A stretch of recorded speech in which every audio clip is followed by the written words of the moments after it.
नमस्कार सुप्रभात दोस्तों, मैं सतीश पाल अपने परिवार सिलेक्शन गुरुजी यूट्यूब चैनल पर आपका हार्दिक स्वागत और अभिनंदन करते हैं। हम आशा करते हैं कि आप सभी स्वस्थ और मस्त होंगे। तो चलिए हम रोज़ की तरह आज जीएस के 20 क्वेश्चन का आपके सामने लेकर आए हुए हैं, जो कि आपके आगामी जो एग्जाम होने वाले हैं उन्हीं के बेसिस पर आधारित है। ठीक है, तो चलिए हम अपने प्रैक्टिस सेट की तरफ बढ़ते हैं और आज के अपने पहले क्वेश्चन देखते हैं। आज का हमारा पहला क्वेश्चन दिया है कि रज्मनामा किस हिंदू ग्रंथ का फारसी अनुवाद है। जो रज्मनामा है वो किस हिंदू ग्रंथ का फारसी अनुवाद है। ऑप्शन दिया आपका रामायण, ऑप्शन बी दिया आपका महाभारत, ऑप्शन सी एक ऑप्शन यहाँ पर आपका हो जाएगा, मतलब महाभारत से कर लीजिए। एक आपका ऑप्शन भी हो जाएगा महाभारत से, ऑप्शन सी क्या हो जाएगा महाभारत। ठीक है, और ऑप्शन डी दिया आपका अष्टाध्यायी।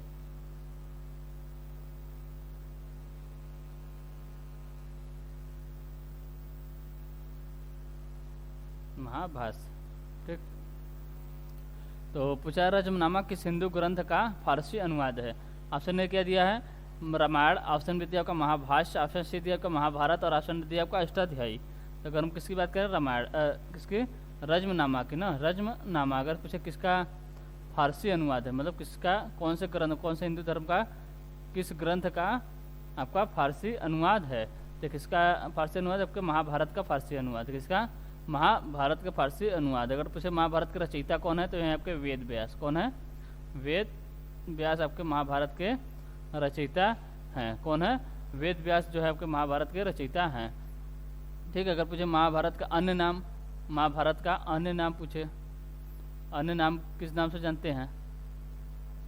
जैसे जानते हैं आपको जय संहिता, जय संहिता भी किसे कहते हैं। अगर कुछ जय संहिता का नाम दे दे, पूछे जय संहिता मतलब किसका नाम है, तो आपका महाभारत को ही जय संहिता के नाम से भी जानते हैं। और किस नाम के भारत जय के नाम से भी जानते हैं। किसके?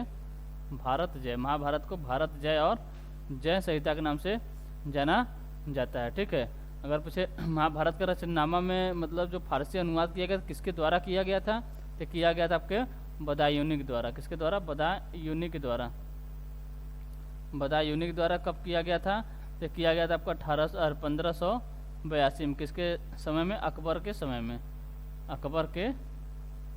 अकबर के समय में। ठीक है, अकबर के समय में बदायूनी के द्वारा महाभारत का जो है आपका फारसी में अनुवाद किया गया था। कब? 1582 ईस्वी में। 1582 ईस्वी में इसका अनुवाद जो आपके फारसी भाषा में रज्मनामा के नाम से किया गया था। ठीक है, अगर पूछे महाभारत का अंग्रेजी अनुवाद किसने किया था, अंग्रेजी में अनुवाद का किसने किया था, महाभारत का अंग्रेजी अनुवाद किसने किया था, ये किए थे आपके किसारी मोहन। कौन थे? किसारी मोहन गांगुली। किसारी मोहन गांगुली ने जो आपका महाभारत था उसका आपका अंग्रेजी में अनुवाद किए थे। कौन? किसारी मोहन गांगुली। इसी प्रकार पूछता आपका तमिल में किसने किया था, तमिल भाषा में किसने मतलब महाभारत का अनुवाद किया, ये किए थे आपका रामानुजाचार्य। कौन थे?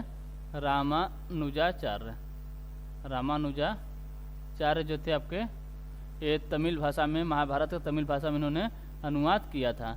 इसी प्रकार पूछता है हिंदी भाषा में अगर पूछे किसने किया था महाभारत का हिंदी अनुवाद किसने किया, तो ये गीता प्रेस द्वारा कराया गया। किसके द्वारा? गीता प्रेस द्वारा किया गया था। गीता प्रेस द्वारा किया गया था। कहाँ पर है गीता प्रेस? तो ये आपके गोरखपुर में। कहाँ पर है? गोरखपुर में है गीता प्रेस। ठीक है, इसके द्वारा गीता प्रेस द्वारा हिंदी अनुवाद किया गया था। और एक बात अगर पूछे बंगाली अनुवाद, मतलब बंगाली भाषा में मतलब किसके द्वारा महाभारत का अनुवाद किया गया, तो किया गया था काली प्रसन्न सिंह। कौन है? काली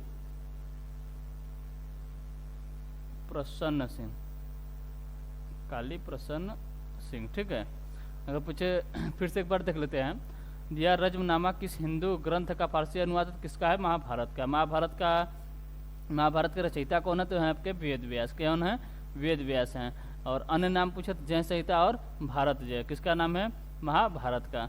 ठीक है, अगर पूछे महाभारत का फारसी में अनुवाद रज्मनामा के नाम से, रज्मनामा के नाम से किसने किया था, किए थे आपके बदायूनी ने। कौन किया था? बदायूनी ने किया था। कब किया था? 1582 में। और किसके समय में? अकबर के समय में। ठीक है, अगर पूछे अंग्रेजी अनुवाद, किसका? महाभारत का अंग्रेजी अनुवाद पूछे किसने किया था किसारी मोहन गांगुली ने। ठीक है। तमिल अनुवाद किसने किया था? रामानुजाचार्य ने किया। और हिंदी अनुवाद गीता प्रेस के द्वारा कराया गया और किया गया। और बंगाली अनुवाद काली प्रसन्न सिंह ने किया था। ठीक।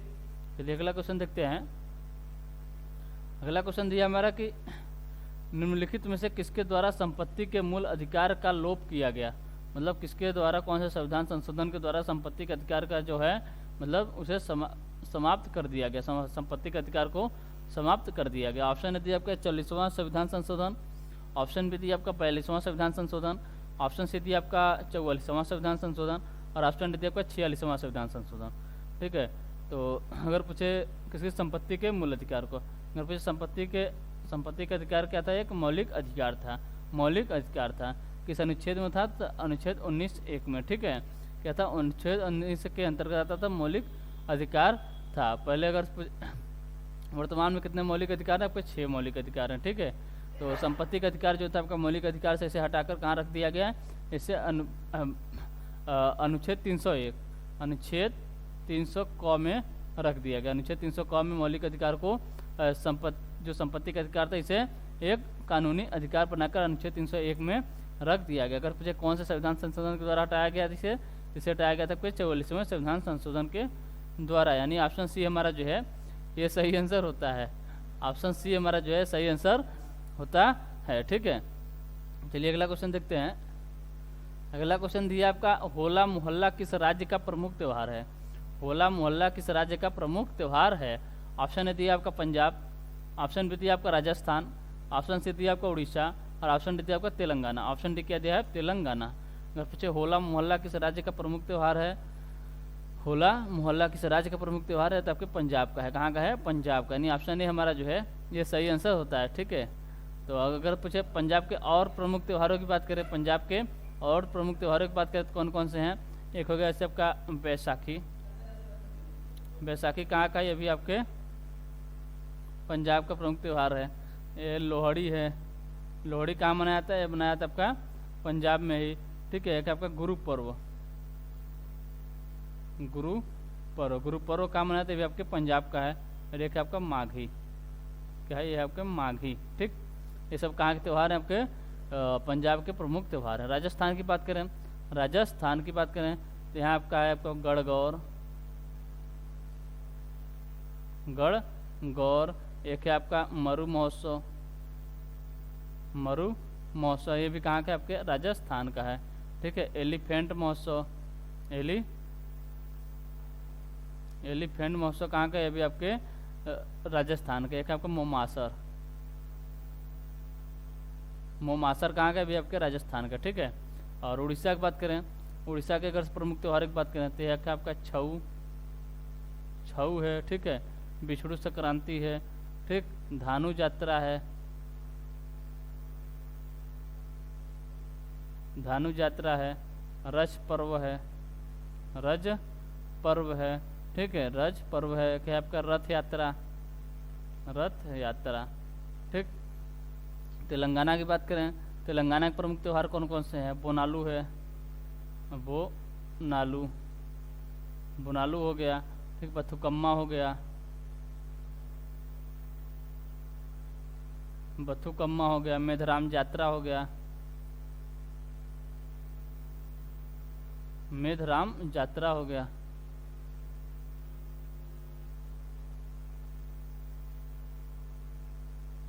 बथुकम्मा के बाद क्या है? मेधराम यात्रा,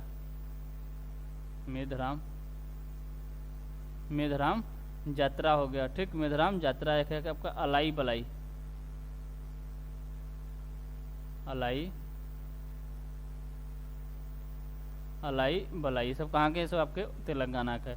पूछा था होला मोहल्ला, होला मोहल्ला कहाँ के? पंजाब का। नहीं ऑप्शन नहीं हमारा जो है ये सही आंसर होता है। अगर पंजाब की और बात करें तो बैसाखी, लोहड़ी, गुरु पर्व और माघी। ठीक। पंजाब के राजस्थान की बात करें गढ़गौर, मरु महोत्सव, एलिफेंट उत्सव और मोमासर उत्सव। उड़ीसा की बात करें तो छऊ हो गया, धानु यात्रा हो गया, रस पर्व हो गया, रथ यात्रा हो गया। ये सब कहाँ के? आपके उड़ीसा के हैं। तेलंगाना की बात करें तो बोनालू, बथुकम्मा, मेधराम यात्रा और अलाई बलाई है। ठीक। चलिए अगला क्वेश्चन देखते हैं। अगला क्वेश्चन दिया स्वच्छता स्वतंत्रता से अधिक महत्वपूर्ण है।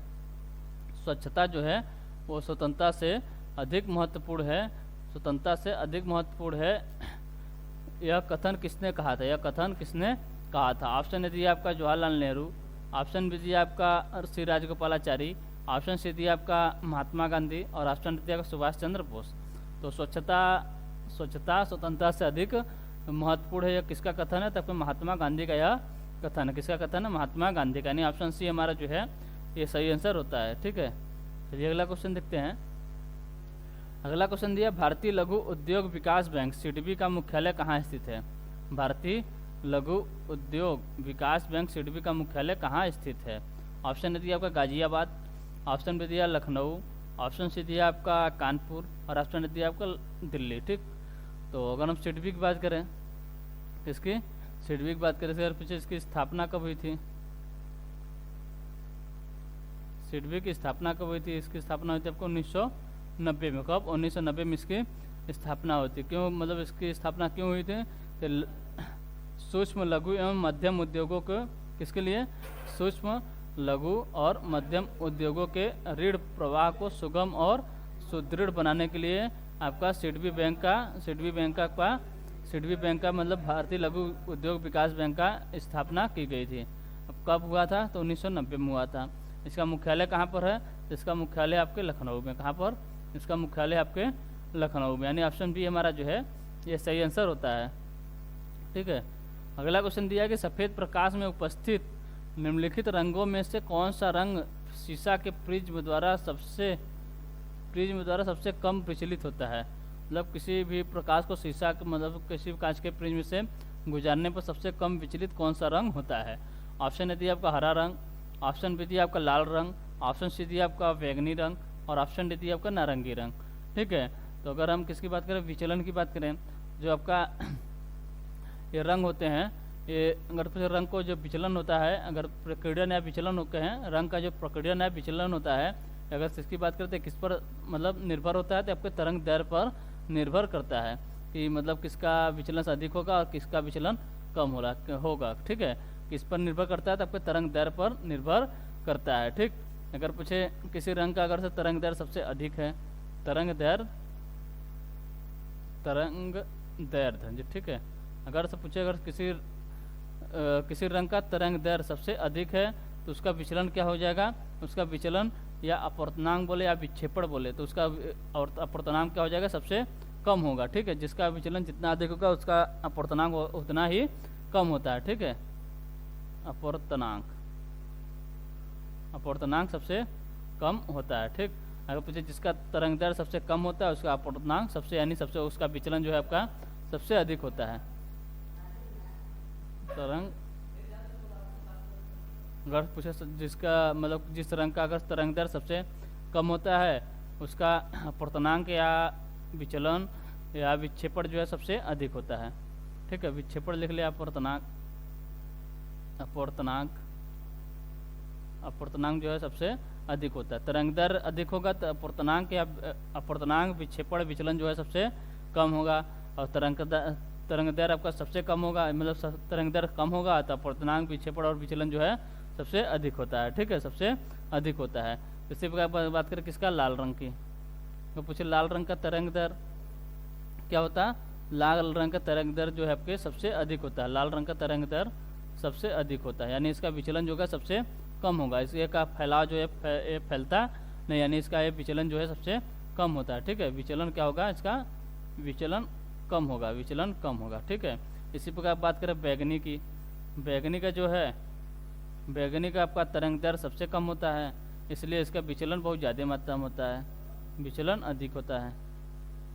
इसका विचलन जो है मतलब विक्षेपण जो है आपका अधिक होता है। लाल का तरंग दैर्घ्य बढ़ जाता, लाल का तरंग दैर्घ्य अधिक होता है लेकिन विचलन कम होता है, और बैगनी का तरंग दैर्घ्य कम होता है, विचलन अधिक होता है। ठीक है, तो पूछा था सफ़ेद प्रकाश में उपस्थित निम्नलिखित रंगों में से कौन सा रंग शीशा के प्रिज्म द्वारा सबसे कम विचलित होता है? जिसका तरंग दैर्घ्य सबसे अधिक होगा उसी का विचलन सबसे कम होगा। तो तरंग दैर्घ्य जो है आपका लाल रंग का सबसे अधिक होता है और बैगनी का सबसे कम होता है, यानी लाल रंग का विचलन जो है सबसे कम होगा। यानी सबसे पूछा भी है सबसे कम विचलित किसका होता है, किस रंग का मतलब विचलन जो सबसे कम होता है, यानी लाल रंग का होगा। किसका होगा?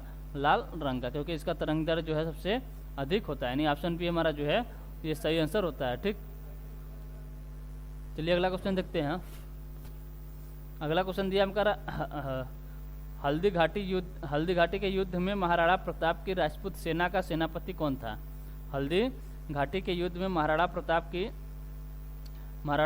की राजपूत सेना का सेनापति कौन था? ऑप्शन ए दिया आपका इब्राहिम लोदी, ऑप्शन बी दिया आपका हकीम खान सूर, ऑप्शन सी दिया आपका तरदी बेग और ऑप्शन डी दिया आपका मोहम्मद लोदी। ऑप्शन डी क्या दिया है? मोहम्मद लोदी। पूछे हल्दी घाटी का युद्ध कब हुआ था? तो हुआ था आपका 1576 में का हल्दी घाटी का युद्ध लड़ा गया था। किसके बीच लड़ा गया था? तो मुगल सेना और महाराणा प्रताप के बीच लड़ा गया था। अगर पूछे मुगल सेना के तरफ से मतलब सेना का नेतृत्व कौन कर रहे थे? मुगल सेनाओं के मतलब मुगल के तरफ से थे आपके मान सिंह थे। कौन थे? मुगल की तरफ से मान सिंह जो थे आपके सेनाओं का नेतृत्व कर रहे थे। और महाराणा प्रताप की तरफ से अगर पूछे सेनाओं का नेतृत्व कौन कर रहे थे? ये थे आपके हकीम खान सूर थे। कौन थे? हकीम खान सूर। ये कौन थे? एक अफगान थे। कौन थे? आपके एक अफगान थे, यानी ऑप्शन बी हमारा जो है ये सही आंसर होता है। पूछा हल्दी घाटी के युद्ध में महाराणा प्रताप की राजपूत सेना का सेनापति कौन था? तो थे आपके हकीम खान सूर। ठीक, यानी ऑप्शन बी हमारा जो है सही आंसर होता है। चलिए अगला क्वेश्चन देखते हैं। अगला क्वेश्चन दिया निम्नलिखित में से किस प्रकार के वनों में अधिकतम पादप विविधता पाई जाती है? ऑप्शन ने दिया आपको उष्णकटिबंधीय आर्द्र पतझड़ वन, ऑप्शन बी दिया शीतोष्ण वन और ऑप्शन डी दिया आपको उष्णकटिबंधीय सदाबहार वन। तो निम्नलिखित में से अगर पूछे किस प्रकार के वनों में अधिकतम पादप विविधता पाई जाती है, तो पाई जाती है आपके उष्णकटिबंधीय सदाबहार वन। ठीक है, अगर पूछे उष्णकटिबंधीय सदाबहार वन कहाँ पाए जाते हैं?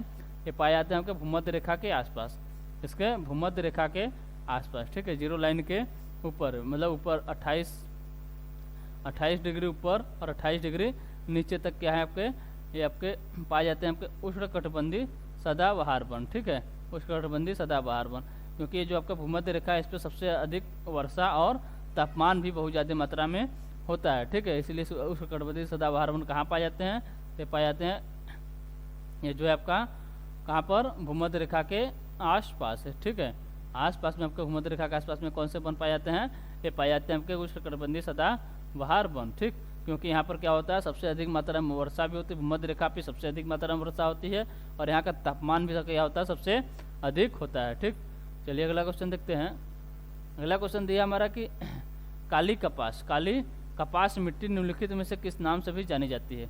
जो काली कपास मिट्टी है वो किस नाम से भी जानी जाती है? ऑप्शन ए दिया आपका बांगड़, ऑप्शन बी दिया आपका खादर, ऑप्शन सी दिया आपका रेगुर और ऑप्शन डी दिया आपका इनमें से कोई नहीं, यानी नॉन ऑफ दिस। ठीक, तो काली कपास मिट्टी के पूछे अगर किस नाम से जानते हैं तो जानते हैं रेगुर के नाम से। किस नाम से?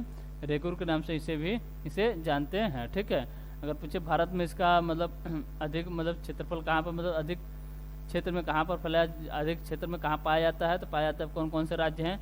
एक है आपका गुजरात है, महाराष्ट्र है और आंध्र प्रदेश कर्नाटक। ठीक है, आंध्र प्रदेश कर्नाटक क्षेत्रों में आपके काली मिट्टी अधिक मात्रा में पाई जाती है। ठीक है, काली मिट्टी अधिक मात्रा में पाई जाती है। इसमें क्या होते हैं?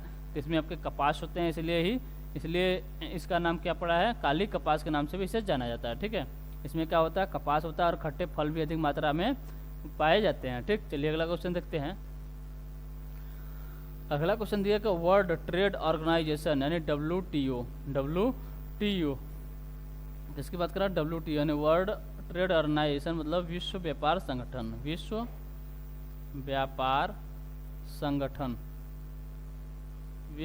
संगठन। ठीक है, पूछा है स्थित है कहाँ पर? न्यूयॉर्क में, जिनेवा में, वाशिंगटन DC में या लंदन में। ठीक, कहाँ पर स्थित है? तो अगर हम पहले विश्व व्यापार संगठन की बात करें, इसकी स्थापना कब हुई थी? तो हुई थी आपकी 1 जनवरी 1995 को इसकी स्थापना हुई थी। इसका मुख्यालय पूछे कहाँ है? आपके स्विट्जरलैंड जिनेवा में। कहाँ पर? स्विट्जरलैंड जिनेवा में, यानी ऑप्शन बी हमारा जो है ये सही आंसर होता है। अगर पूछे वर्तमान में इसके महानिदेशक कौन है? वर्तमान में से इसके महानिदेशक कौन है? तो यहाँ आपके नागोजी ओंकाजा इवेला ये एक अफ्रीकन महिला है और ये WTO की प्रथम महिला अध्यक्षा हैं। ठीक है, प्रथम महिला अध्यक्षा हैं। ठीक, कौन है? नागोजी ओंकाजा इवेला। ठीक, चलिए अगला क्वेश्चन देखते हैं। अगला क्वेश्चन दिया, भारतीय संविधान के किस अनुच्छेद में केंद्र शासित प्रदेशों के लिए उच्च न्यायालय का प्रावधान है? भारतीय संविधान के किस अनुच्छेद में केंद्र शासित प्रदेशों के लिए उच्च न्यायालय का प्रावधान है? ऑप्शन यदि आपका अनुच्छेद 240, ऑप्शन बी आपका अनुच्छेद 241, ऑप्शन सी दिया अनुच्छेद 242 और ऑप्शन डी दिया आपका अनुच्छेद 243। तो किस अनुच्छेद में? अनुच्छेद आपके बी में। किसमें? अनुच्छेद ऑप्शन बी यानी अनुच्छेद 241। अनुच्छेद 241 में क्या दिया है? भारतीय संविधान क्या दिया है? केंद्र शासित प्रदेशों के लिए उच्च न्यायालय का प्रावधान किसमें? अनुच्छेद 241 में, यानी ऑप्शन बी हमारा जो है सही आंसर होता है। ठीक है, चलिए अगला क्वेश्चन देखते हैं। अगला क्वेश्चन दिया, ताप के निम्नलिखित में से किस पैमाने में ऋणात्मक मान नहीं होता है? ऋणात्मक मान मतलब किस ताप के पैमाने में नहीं होता है? ऑप्शन ए दिया आपका सेल्सियस, ऑप्शन बी दिया आपका फ़ारेनहाइट, ऑप्शन डी दिया आपका केल्विन, ठीक है, ऑप्शन डी क्या दिया है? केल्विन, और ऑप्शन सी दिया केल्विन, ऑप्शन डी दिया आपका रीयूमर। ठीक, तो पूछेगा ताप के निम्नलिखित किस पैमाने में ऋणात्मक मान नहीं होता है? तो किसमें नहीं होता? केल्विन में नहीं होता। किसमें नहीं होता है? केल्विन में नहीं होता है, यानी ऑप्शन सी हमारा जो है ये सही आंसर होता है। ठीक है, चलिए अगला क्वेश्चन देख लेते हैं। अगला क्वेश्चन दिया, निम्नलिखित में से गैसों का कौन सा युग्म गोताखोर को सांस लेने संबंधी क्रियाओं में उपयोग किया जाता है?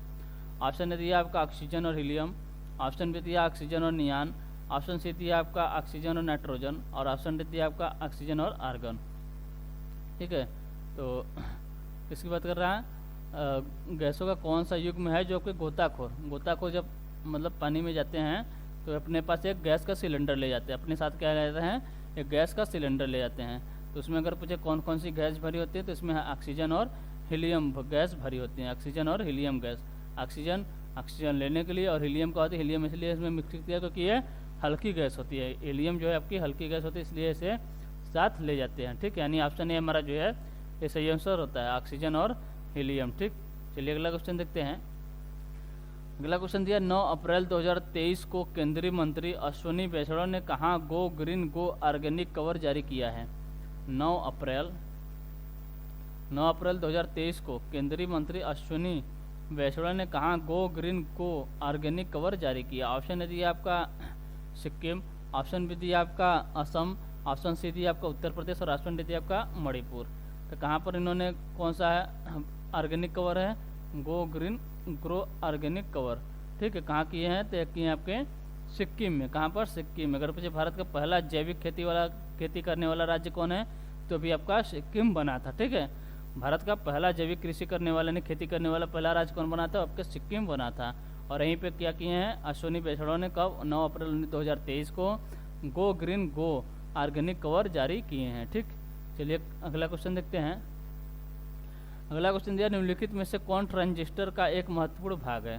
निम्नलिखित में से कौन ट्रांजिस्टर का एक महत्वपूर्ण भाग है? ऑप्शन दिया आपका आर्सेनिक, ऑप्शन बी दिया आपका जर्मेनियम, ऑप्शन सी दिया आपका ओस्मियम, और ऑप्शन डी दिया आपका रेडियम। ऑप्शन डी क्या दिया है? रेडियम। तो ट्रांजिस्टर का पूछे अगर से एक महत्वपूर्ण भाग कौन है, तो ये आपका जर्मेनियम है। क्या है? जर्मेनियम, यानी ऑप्शन बी हमारा जो है ये सही आंसर होता है। जर्मेनियम की बात करते हैं, क्या है? ये आपका एक अर्धचालक है। क्या है? अर्धचालक है। ठीक है, और ट्रांजिस्टर में जर्मेनियम के साथ अगर पूछे और किसका प्रयोग किया जाता है, तो एक अर्धचालक और है आपका सिलिकॉन। क्या है? सिलिकॉन। जर्मेनियम के साथ ही इसका भी प्रयोग किया जाता है, सिलिकॉन का। और ये दोनों जो है आपके क्या है? आपके अर्धचालक हैं। जर्मेनियम और सिलिकॉन जो है आपके ये दोनों अर्धचालक हैं। ठीक, चलिए अगला क्वेश्चन देखते हैं। अगला क्वेश्चन दिया, किस वर्ष नेपाल ने राजतंत्र को समाप्त कर दिया और एक लोकतांत्रिक राजतंत्र के रूप में उभरा? किस वर्ष नेपाल ने राजतंत्र को समाप्त कर दिया और एक लोकतांत्रिक राजतंत्र के रूप में उभरा? ऑप्शन ए दिया आपका 2008, ऑप्शन बी दिया 2010, ऑप्शन सी दिया आपका 2013, और ऑप्शन डी दिया आपका 2005। तो अगर पूछे नेपाल जो है आपका किस वर्ष एक लोकतांत्रिक राजतंत्र के रूप में उभरा, तो उभरा था आपका 2008 में। कब? 2008 में, यानी ऑप्शन ए हमारा जो है ये सही आंसर होता है। अगर पूछे नेपाल की राजधानी क्या है, तो अब क्या है आपका काठमांडू है। नेपाल की राजधानी काठमांडू। मुद्रा क्या है? नेपाली रुपया। मुद्रा क्या है? नेपाली रुपया। अगर पूछे संसद क्या है, संसद का नाम क्या है, मतलब नेपाल की संसद का नाम क्या है, यहाँ का पर राष्ट्रीय पंचायत। संसद का नाम क्या है? राष्ट्रीय पंचायत। क्या है? राष्ट्रीय पंचायत जो आपके नेपाल के संसद का नाम है। अगर पूछे नेपाल, जैसे भारत का राष्ट्रगान क्या है, जनगण मन, ठीक है। इसी प्रकार अगर पूछे नेपाल का राष्ट्रीय गान क्या है, नेपाल का राष्ट्रीय गान क्या है, तो आपका सयो थुंगा फुल्का, क्या है, सयो थुंगा फुल्का।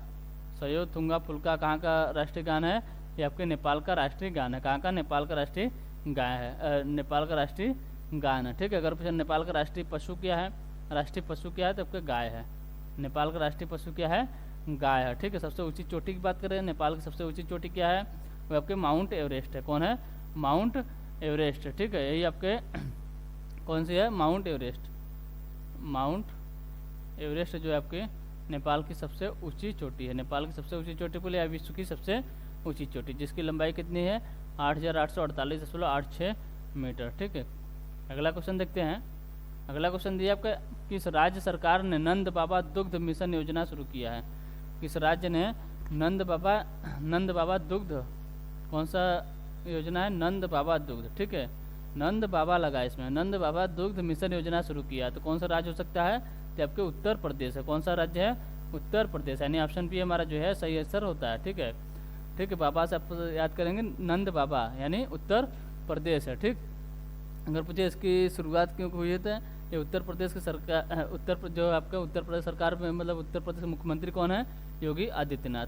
आप बोले बाबा योगी आदित्यनाथ जो है आपके उत्तर प्रदेश के मुख्यमंत्री हैं, और उत्तर प्रदेश सरकार की तरफ से गांव में, कहाँ पर खुली है, गाँव में, ठीक है। गाँव में नई दुग्ध सहकारी समितियां गठित कर दुग्ध उत्पादकों, मतलब जो दूध उत्पादन करते हैं, उनके लिए दूध का उचित मूल्य, उनको दूध के उचित मूल्य दिलाने के लिए इसका मतलब यह मिशन चलाया गया है। किसके लिए, गांव में जो आपके दूध उत्पादक हैं, गांव में जो दुग्ध उत्पादक हैं, उनके लिए दूधों का, मतलब दूध का उचित मूल्य दिलाने के लिए कौन सा मिशन शुरू हुआ है, नंद बाबा दुग्ध मिशन शुरू किया गया। किसके द्वारा, उत्तर प्रदेश सरकार के द्वारा यह योजना शुरू हुई है, ठीक। चलिए अगला क्वेश्चन देखते हैं। अगला क्वेश्चन दिया, हाल ही में भारत और किस देश के बीच अल मोहम्मद अल हिंदी, ठीक है, अल मोहम्मद अल हिंदी 2023 नौसेना अभ्यास आयोजित किया गया है।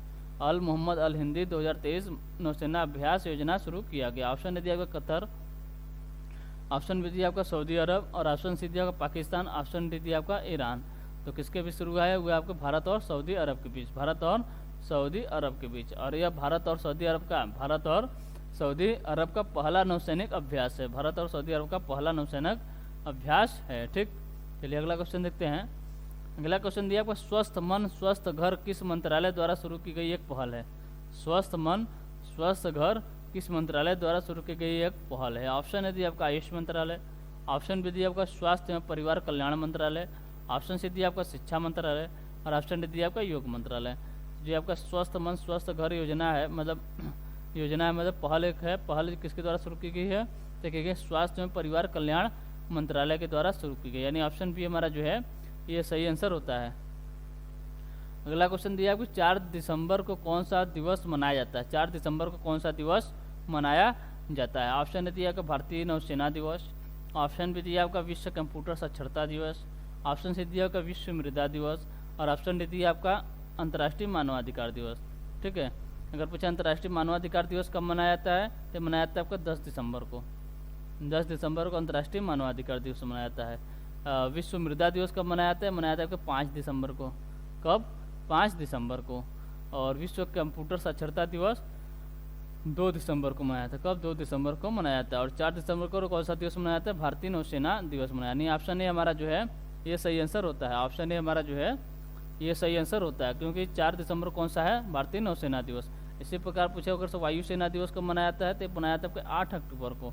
8 अक्टूबर को, 4 दिसंबर भारतीय नौसेना दिवस, 8 अक्टूबर भारतीय वायुसेना दिवस, और 15 जनवरी को भारतीय थल सेना दिवस। कौन सा है, भारतीय थल सेना दिवस मनाया जाता है। और 8 अक्टूबर को भारतीय वायुसेना दिवस, 4 दिसंबर को भारतीय नौसेना दिवस, और 15 जनवरी को भारतीय थल सेना दिवस मनाया जाता है, ठीक है। तो चलिए आज के लिए सिर्फ इतना ही रखते हैं।